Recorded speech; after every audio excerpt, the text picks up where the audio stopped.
Hello guys, আসসালামু আলাইকুম আরহামতুল্লাহি বারাকাতু। তো আপনাদের মাঝে চলে আসলাম ইতিমধ্যে লাইভে। তো এখানে আয়শা খুবই সুন্দর একটা জায়গা দেখতে পেলাম। তো আহ, এই জায়গাটার নাম হচ্ছে মাদারীপুর কালিকাপুর ইউনিয়ন পরিষদ। তো এখানকার জায়গাগুলো খুবই সুন্দর। তো এই দে আমার একটি চাচতো ভাই। তো আপনারা বলবেন যে আমার চাচতো ভাই একটা বিয়ে করতে চাচ্ছে। দেখছেন হাসিটা দিছি কি, ও মাই গড, ও মাই গড, সেই স্মাইল, সেই স্মাইল। তো ইতিমধ্যে আমার চাচতো ভাই একটা প্রেম করতেছে। এখন বিয়ে শাদির ব্যাপার। তো তো আপনারা মতামত কমেন্টে বলে যাবেন যে আমার স্বাস্থ্য ভাই কি আসলে বিয়ে করতে পারবে কিনা, বিয়ে করে কি বউ চালাইতে পারবে কিনা। না চালাইতে তো আমরা আছি, সমস্যা নেই, ব্যাপার না। কি স্বাস্থ্য ভাই, তুমি কি বিয়ে করতে চাচ্ছ? তাহলে একটু বলে দাও।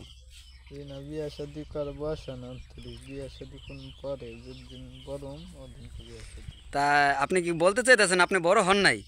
না, তো একটু প্লিজ বলবেন, ভালো করে বলেন যে আপনি কি বিয়ে করতে চান নাকি চান না। বয়স হলো বিয়া শাদি, বয়স হইলে তো বিয়া শাদি। ও, তখন বিয়ে শাদীর বয়স রাজি আপনার হন হয় নাই, তারপর। তাই না? ও আচ্ছা আচ্ছা, যাই হোক, তার বিয়ে শাদী করার বয়স হয় নাই সে বলতেছে। তো ইতিমধ্যে আপনার একটা বড় ভাই আছে যেটা আমি শুনলাম। তা আপনার বড় ভাই তো বিয়ে করছে নাকি?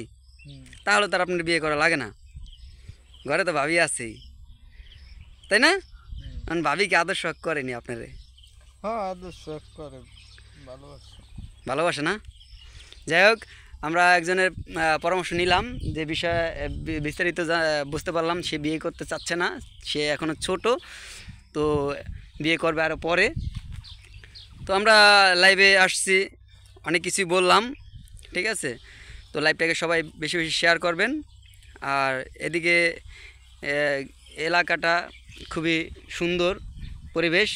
তো যদি আসেন আপনারা অবশ্যই কমেন্টে বলবেন, ঠিক আছে? এখানে আসলে অবশ্যই আমাকে পাবেন।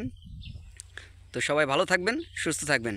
আসসালামু আলাইকুম ওয়া রাহমাতুল্লাহি ওয়া বারাকাতুহু।